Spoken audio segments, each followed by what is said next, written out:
할렐루야. 주의 사랑하신 은혜가 우리 사랑하는 교인들과 이번 한 주간도 또 추석 연휴에 특별히 함께 하시길 간절히 축원합니다. 우리도 함께 기도하시겠습니다. 사랑하는 하나님 아버지, 주의 사랑하신 은혜를 인하여 감사합니다. 변함없는 은혜로 저희들을 돌보시는 가운데 지난 한 주를 보내게 하여 주시고, 오늘도 주의 말씀 앞에 비록 우리들이 육신으로는 헤어져 있으나 영으로 함께 모여 주의 말씀에 귀를 기울이고 주 앞에 예배하게 하신 것을 감사합니다. 하나님 아버지, 우리가 주 앞에서 드리는 찬송과 기도를 기뻐 받아주시니 주의 말씀의 도를 통하여 저희들 알고 이 혼탁한 세상 속에서 어떻게 살아갈 바를 가르치시고, 이 가르침으로 인하여 우리가 주의 백성으로 또 주의 몸된 교회를 이루는 거룩한 성도로서 합당한 삶을 살 수 있도록 은혜를 더하여 주시옵소서. 우리의 연약함을 지켜 있사오니 주님의 강하심과 은혜로우심으로 우리의 연약함을 덮으셔서 오늘 이 예배도 주님이 기뻐 받으시는 복된 예배 되게 하시기를 간절히 소망하며 예수 그리스도 이름으로 기도드립니다. 아멘. 오늘 우리에게 주시는 하나님 말씀은 베드로전서 1장 13절부터 17절의 말씀입니다. 베드로전서 1장 13절부터 17절의 말씀 제가 받들어서 읽겠습니다. 그러므로 너희 마음의 허리를 동이고 근신하여 예수 그리스도께서 나타나실 때에 너희에게 가져다 주실 은혜를 온전히 바랄지어다. 너희가 순종하는 자식처럼 전에 알지 못할 때 따르던 너희 사욕을 본받지 말고 오직 너희를 부르신 거룩한 이처럼 너희도 모든 행실에 거룩한 자가 되라. 기록되었으되 내가 거룩하니 너희도 거룩할지어다 하셨느니라. 외모로 보시지 않고 각 사람의 행위대로 심판하신 이를 너희가 아버지라 부른즉 너희가 나그네로 있을 때를 두려움으로 지내라. 아멘. 오늘 본문의 흐름대로 우리가 교훈을 생각해 본다면 13절부터 15절을 통하여 성령께서는 베드로 사도를 통하여 성도의 마땅한 삶의 자세에 대해서 말씀하고 있습니다. 그리고 그것을 요약하면 바로 거룩한 삶을 살라라고 말할 수 있습니다. 왜 거룩한 삶을 살아야 되는가? 16절 말씀을 보게 되면 그렇게 기록하셨기 때문이다 라고 말하고, 그러면 과연 누가 그것을 기록하셨는가 라고 말할 때 바로 그분이 하나님이신 것을 우리는 잘 알고 있습니다. 그러면 또 우리가 이렇게 질문할 수 있는 것이죠. 하나님은 도대체 어떤 분이시기에 우리가 그분이 기록한 대로 거룩하게 살아가야 되는가? 그럴 때 바로 17절 말씀이 우리에게 가르쳐주는 것은 그분은 각 사람의 행위를 편견 없이 판단하시는 분이시다.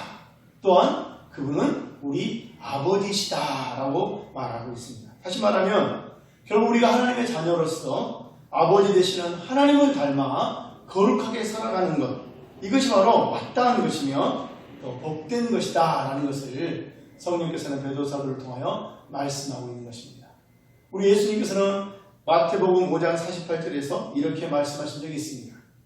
그러므로 하늘에 계신 너희 아버지의 온전하심 같이 너희도 온전하라. 자식이 아버지의 나쁜 모습은 담지 않더라도 아버지가 보여주시는 존경할 만한 모습은 본받는 것이 마땅한 것처럼, 하나님의 자녀로 거듭난 우리들 신자들의 마땅한 도는 하나님 아버지의 거룩하심을 본받아서 거룩하게 사는 것이 마땅하고, 그래야 해서 우리가 이 땅에서 살아가는 우리의 모든 삶은 하나님 앞에 거룩하게 행해져야 한다라고 말씀하고 있는 것입니다. 오늘 이 교훈을 좀 더 우리가 간단하게 살펴보기 위해서 한번 역으로, 다시 말하면 17절부터 이렇게 거꾸로 한번 올라가 보도록 하려고 합니다. 다시 한번 보시게 되면은 본문은 무엇을 우리에게 말하고 있습니까? 성령께서는 베드로 사도를 통하여 하나님을 아버지가 부르게 된 신자로서, 다시 말하면 새로운 신분을 소유한 사람으로서의 합당한 삶에 대해서 말씀하고 있는데, 바로 그것이 하나님 앞에서 거룩하게 사는 삶이다 라고 말하고 있습니다. 그런데 오늘 우리가 읽었던 이 13절부터 17절 말씀에 의한다면 하나님 앞에 거룩하게 산다라는 말을 다른 말로 할 수도 있는데, 바로 그것은 하나님을 두려워하는 삶이다 라고 말할 수 있다는 것입니다. 여러분 17절 말씀 우리 다같이 한번 읽어보도록 할까요? 17절 말씀. 외모로 보시지 않고 각 사람의 행위대로 심판하신 이를 너희가 아버지라 부른즉 너희가 나그네로 있을 때를 두려움으로 지내라. 이렇게 말하고 있습니다. 여기 보게 되면 두려움이라는 이 단어를 우리가 주목할 필요가 있는데, 이 두려움이라는 단어는 헬라어로 포보스라는 단어입니다. 그리고 이 단어의 뜻은 공포심, 놀라움, 또 오늘 본문에서 번역한 대로 두려움이 있는가 하면 또 한편으로는 존경, 또 공경, 또 그리고 경외라는 뜻도 가지고 있습니다. 여기서 우리가 한 가지 한번 질문해 볼 수 있다는 것이죠. 이 포보스라는 단어가 이렇듯 다양한 뜻을 가지고 있음에도 불구하고 왜 그 중에서 이 한글 성경으로 번역됐을 때 두려움으로 번역되고 있는 것인가 하는 것입니다. 이것은 굉장히 중요한 의미가 있는데, 이 포보스를 두려움이라는 단어로 번역하게 된 배경에는 하나님은 어떤 분이신가라는 하나님에 대한 인식이 존재하고 있기 때문이라는 것이죠. 여러분, 이 17절 말씀 보기도 하나님은 어떤 분인가라고 말하고 있습니까? 다시 한번 17절 말씀 보시게 되면 외모로 보시지 않고 각 사람의 행위대로 심판하시는 이를 너희가 아버지라 부른즉 너희가 나그네에 있을 때를 두려움으로 지내라 라고 말합니다. 하나님은 어떤 분이신가? 외모로 보시지 않고 각 사람의 행위대로 심판하시는 분이시다. 헬라어로 아프로스 플렌푸토스 크리논타 이 말인데, 실은 이 헬라어 말씀에 의하면 아주 간단하게 번역할 수 있습니다. 그게 뭐냐면 편견 없이 아니면 공평하게 판단하시는 분이시다, 혹은 심판하시는 분이시다라는 거죠. 한글 성경은 이 말씀을 좀 더 의역을 해서 우리로 하여금 그 뜻을 명확히 할 수 있도록 하기 위해서 외모로 보지 않고 각 사람의 행위대로 심판하신 분, 이렇게 좀 더 길게 번역을 하고 있습니다. 실은 바로 여기서 보시게 되면 하나님 어떤 분인가 할 때 그분은 판단하시는 분, 심판하시는 분이시다 라는 것에 초점이 맞춰져 있다는 것이죠. 이 두려움이라는 단어는 바로 여기에 맞춰져 있습니다. 예를 들어 생각한다면 선생님께서 갑자기 우리에게 말씀하십니다.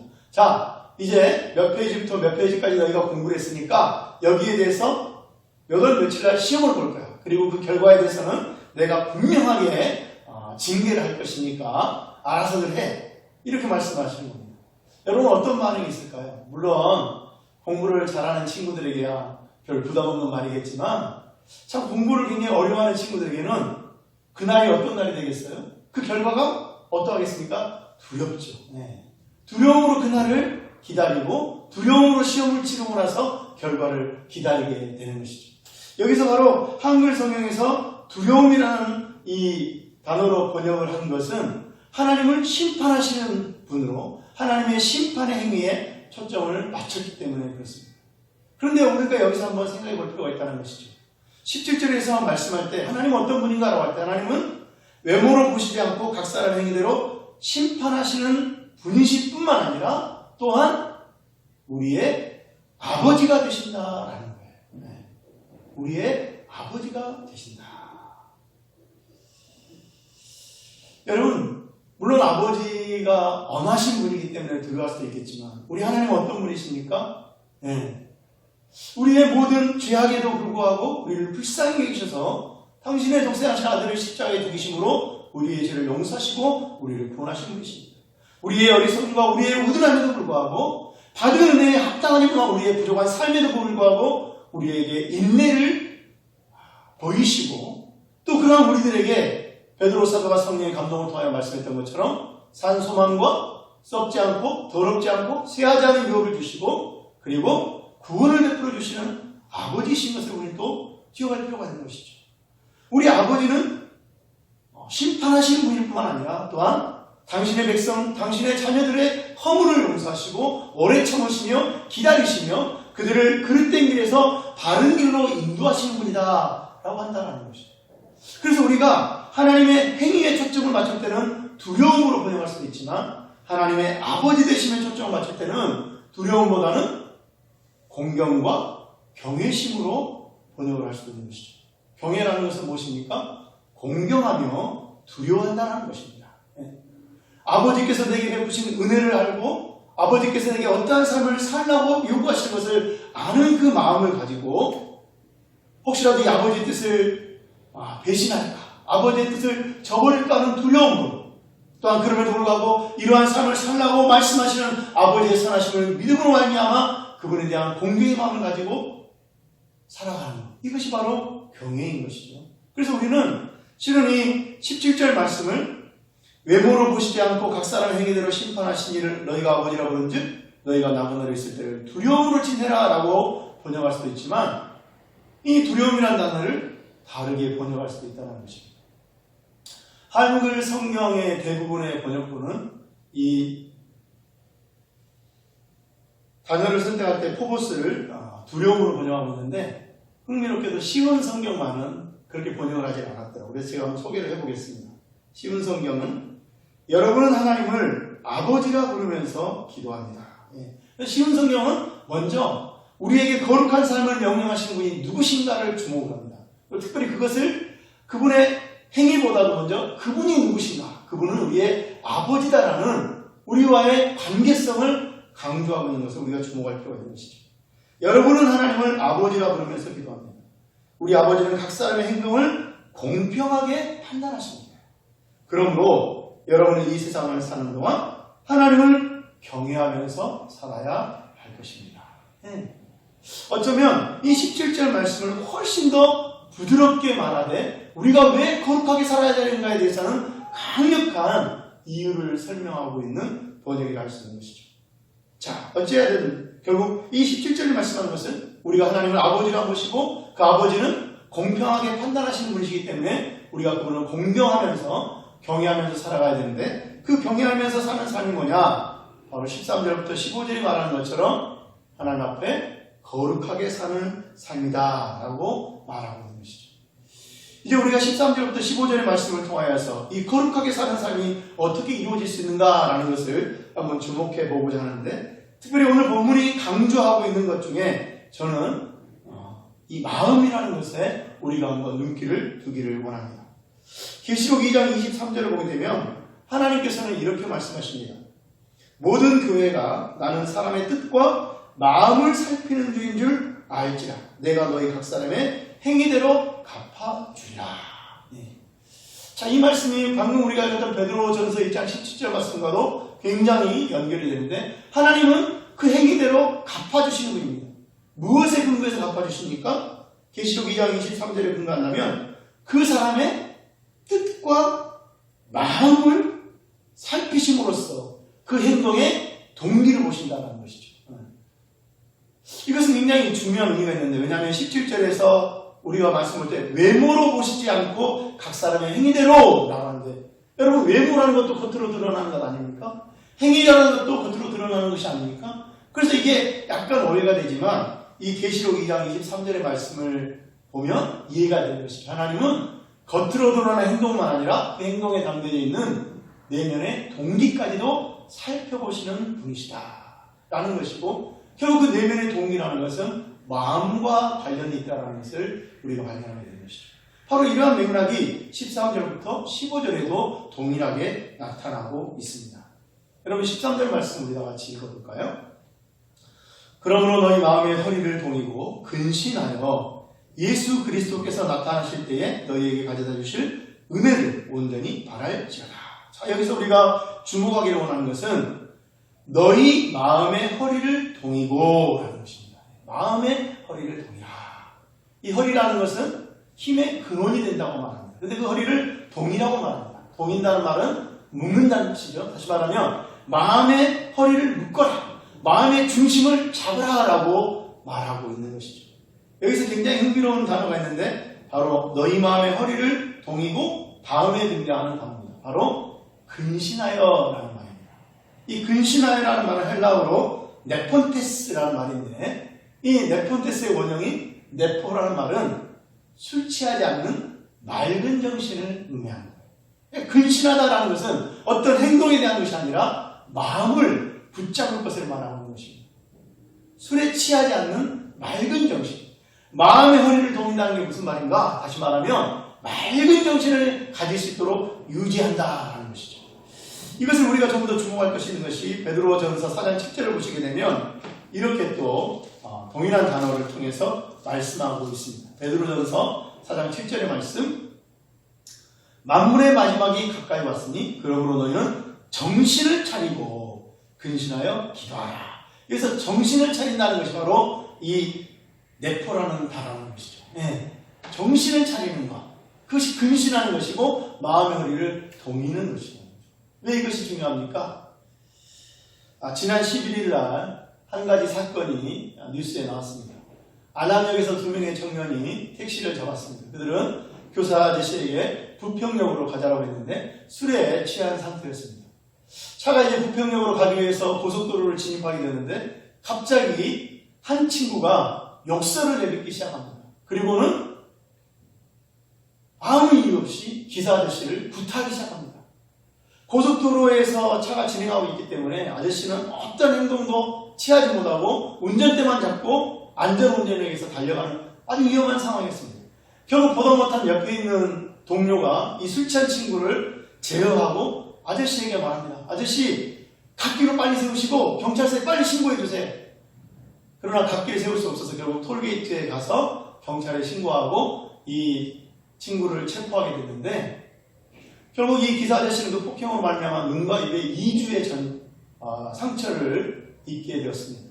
문제는 뭐냐면 이 폭행한 친구가 하는 말이 자신이 술에 취해서 알지 못하겠다는 거예요. 자신이 때린 것을 모르겠다는 것입니다. 술 취함이라는 것은 무엇입니까? 마음을 놓아버리게 하는 것이죠. 그리고 그릇된 길로 가게 하는 것입니다. 베드로전서 1장 13절에서 말씀하시는 것은 그것인 것이죠. 마음을 그릇되게 행하지 않도록 마음을 붙잡으라는 것입니다. 맑은 정신을 가지라는 것이죠. 그런데 누구든지 그리스도 안에서는 새로운 피조물인데 그 새로운 피조물이라는 것은 영과 혼과 육신이 새로워지는 것이죠. 그죠? 그래서 새로워진 마음을 유지하라는 것입니다. 바로 이것을 어떻게 할 수 있느냐? 바로 우리가 또 14절의 말씀과 연계해서 생각해 볼 수 있는데 14절 말씀 한번 읽어보겠습니다. 너희가 순종하는 자식처럼 전에 알지 못한 때에 따르던 너희 사욕을 본받지 마라.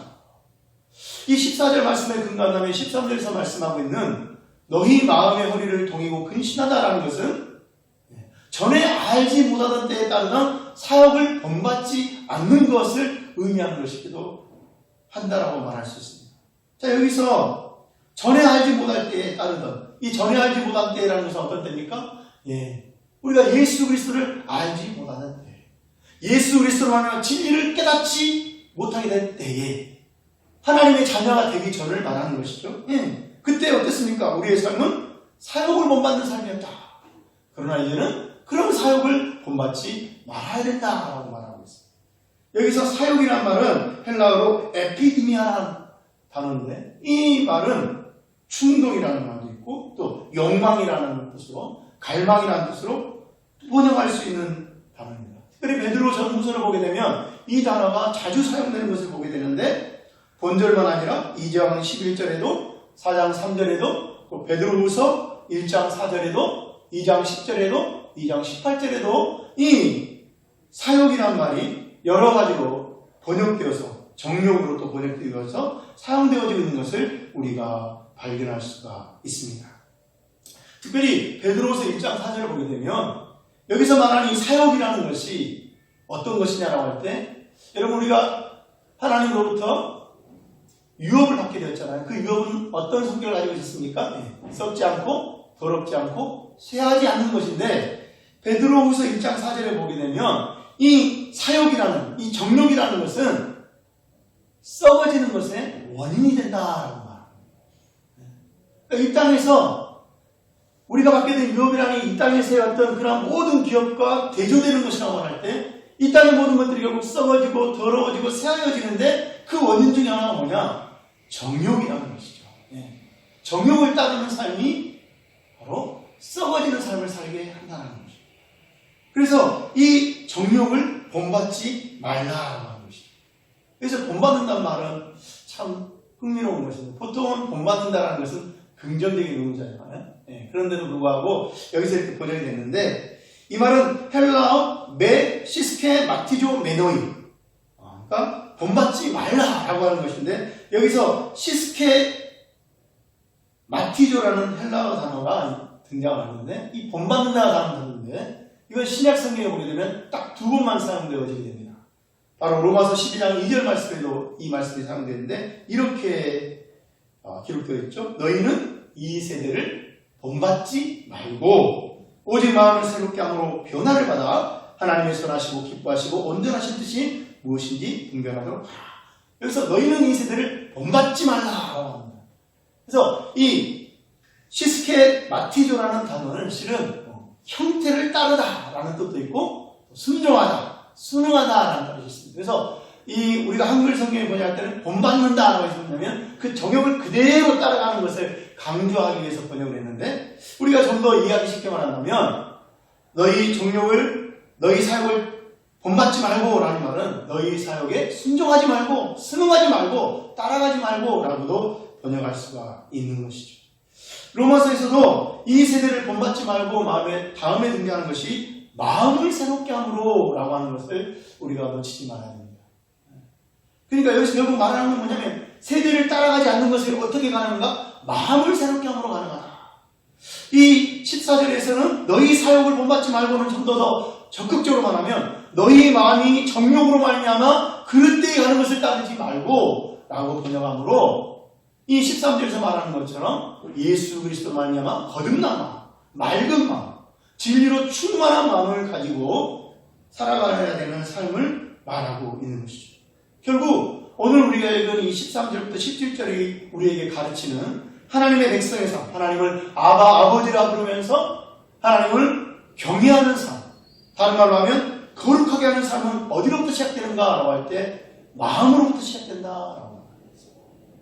다시 말하면 우리가 하나님의 백성으로 하나님을 경외하는 삶을 살고자 한다면 이 땅에서 이 세대를 본받지 않고 거룩한 삶을 살고자 한다면 우리가 시작해야 될 첫 번째 단계는 우리의 마음을 살펴보는 가운데 우리의 마음이 술 취한 것처럼 우리의 마음이 또 사욕을 따르는 것처럼 그렇게 예전에 어그러지고 그릇되어지고 왜곡되어진 대로 놔두는 것이 아니라 우리의 마음을 성령의 충만함으로 진리의 말씀으로 새롭게 하여서 맑게 하여서 바르게 하여서 그 마음을 따라 살아가야 된다는 것이죠.